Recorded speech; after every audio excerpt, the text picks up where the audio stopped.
పెద్ద పెద్ద టీవీ యాంకర్‌లు, హీరోయిన్‌లు ఎవరైనా మన వాళ్ళు తమకన్నా చిన్న వయసు అబ్బాయిలుంటారు కదా! అప్పుడు ఎదిగిన ఆడవాళ్ళంట 20, 23 ఆడవాళ్ళు పెళ్లి కాని ఆడవాళ్ళు ఏం చేస్తారంటే టీనేజ్ పిల్లల్ని 15 పిల్లల్ని వయసొచ్చిన పిల్లలుంటారు. వాళ్ళ ఫ్రెండ్‌లాగా చేసి ఫోటోలు దిగడం, మాట్లాడడం ఇవన్నీ చేస్తుంటారట. వాడు మొగోడే. కానీ ఆడ తప్పు కాదన్నట్టు. చిన్నోడు కాబట్టి వీళ్ళే వాడిని ఆహ్, చనువిస్తుంటారు. అదొక అదృష్టం అన్నట్టు. పెద్దాక పెద్ద మగాడు కాళ్ళ వేళ్ళ పడతాడు అమ్మాయి కోసం. అంత పడిన అమ్మాయి బెట్ చేస్తుంది. అయినా వాడు కాళ్ళ వేళ్ళ పడితేనే పడతారు. అదే చిన్న పిల్లోడైతే వాళ్ళే చనువిస్తారు. అదొక అదృష్టం ఆ పిల్లోడికి. చిన్న వయసులో టీనేజర్స్‌కి అట్లా ఇస్తుంటారు ఆడోళ్ళు. అదొక అదృష్టం. ఈ టీవీ యాక్టర్లు, యాంకర్లు వీళ్ళంతా చెప్పే నీతులు పెద్దోళ్ళ కోసం, మగాళ్ళ కోసం, పిల్లలకి కాదు. వాళ్ళ మీద చనువుగా ఉంటారు, చేతులేస్తారు, క్లోజ్‌గా ఉంటారు.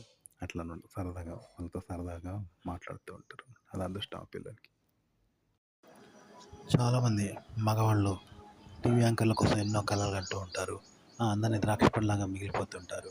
వాళ్ళు కూడా అందరు. కానీ చిన్న చిన్న పిల్లలకు, టీనేజర్లకు కొన్ని షోలల్లో ఫ్రెండ్లీగా వాళ్ళ మీద చేతులేయడం, భుజాల మీద చేయడం అంటే టీనేజర్లకు 15 పిల్లలకు వేస్తూ వాళ్ళ చేతులు పట్టుకోవడం ఇలా చేస్తుంటారు. ఆ పిల్లోడికి అదృష్టం. చూసావా వాడు కోరకుండానే వానికి ద్రాక్ష పండు చేతిలోకి వస్తది. పెద్దోళ్ళకు అందరిని ద్రాక్ష పండు అవుతారు.